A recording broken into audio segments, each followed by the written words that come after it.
And you can see it playing out every day in the headlines. You can see it in our role in geopolitical events.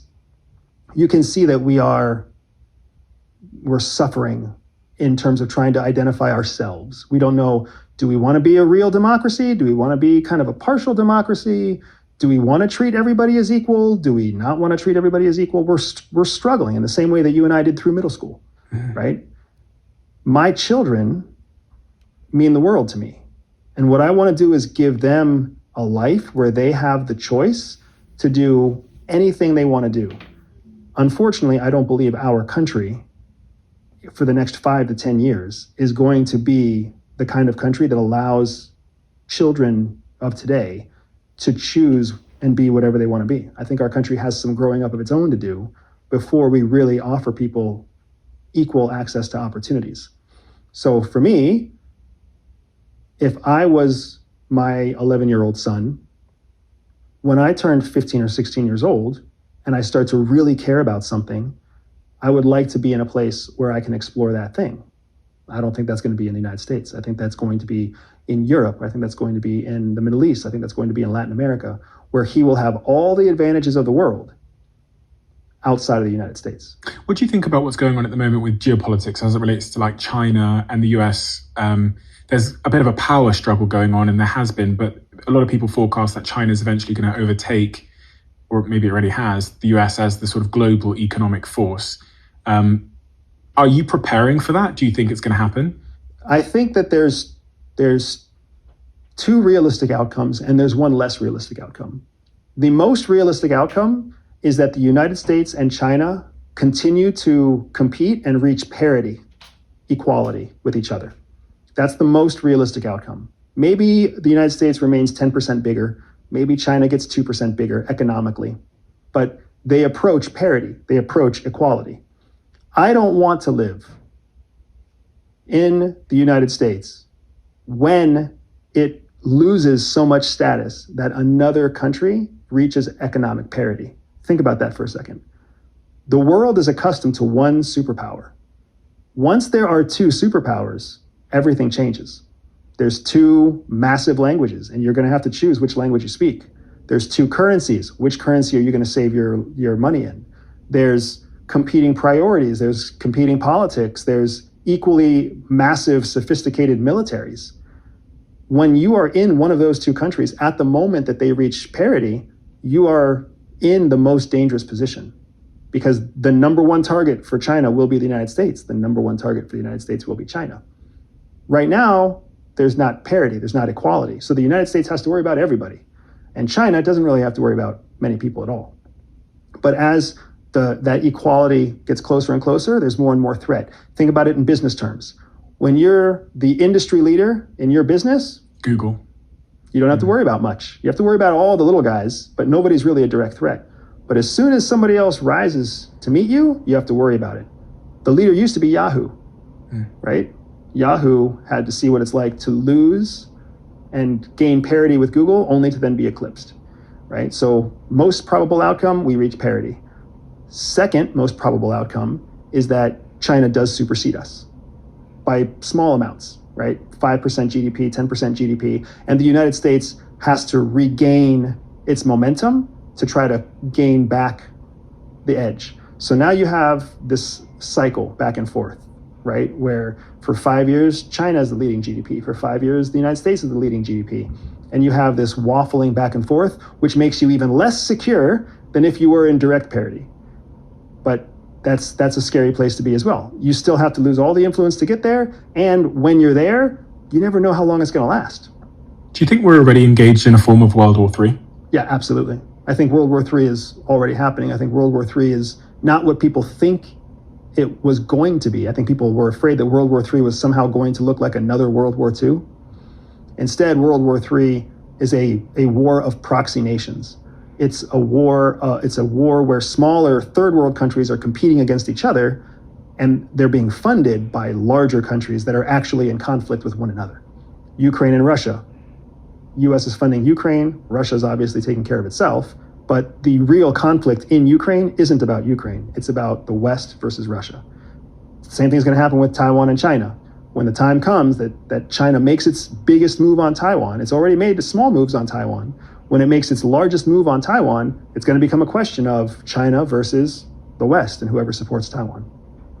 So going back to where we started then, the average Joe. The average Joe is listening to this conversation now. What they really want is to make their life better in whatever subjective measure that they consider better to be. They want to start that business. They want to launch that project. They want to get outside of this sort of emotional prison that they live in, where their life is dominated by perception, what they think, their own sort of confines of their identity. What is the sort of closing argument and closing advice you give to that average Joe to liberate themselves so that they can pursue whatever they want to pursue? So the most important thing is to take action. That is the most, even if it's the wrong action. If you take the wrong step, if you take the first step in the wrong direction, the difference between you and the person who doesn't take a step at all is the world. You have to take the first step. You have to take some kind of action. Just by taking action, you show that you're not trapped by fear. You show that you're willing to challenge your own perception of the world and try to gain some perspective. It doesn't matter what that action is. I don't care whether you read a book, whether you buy a program, whether you sell your first prototype. Take some kind of action, because 9 out of every 10 people are not going to take any action.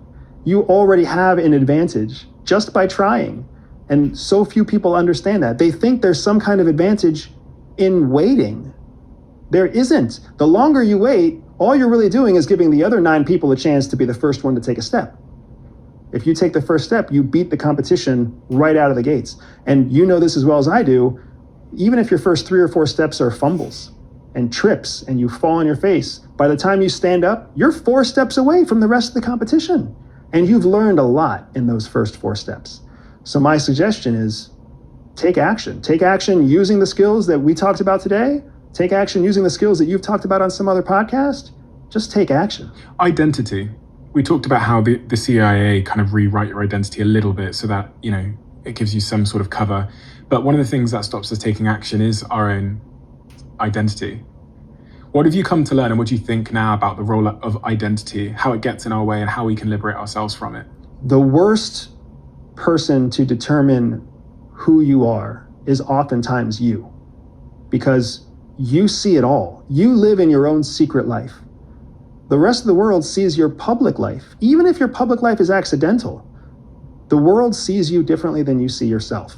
So when you look at yourself, it's like looking through a magnifying glass. You see every wart, you see every crevice, you see everything wrong because you have the magnifying glass. The rest of the world, not only do they not have a magnifying glass, but they're standing 10 feet away from you. So they see something very different than what you see. So a lot of times, whatever you think about yourself is actually inaccurate when you apply it against the test of perspective. Because what other people see and what other people think of you, you are usually very wrong from what they think. We have a closing tradition on this podcast where the last guest leaves a question for the next guest, not knowing who they're going to be leaving it for. Now, the question that's been left for you in the diary of a CEO is very, very interesting. What is something you used to strongly believe that you have fundamentally changed your mind on?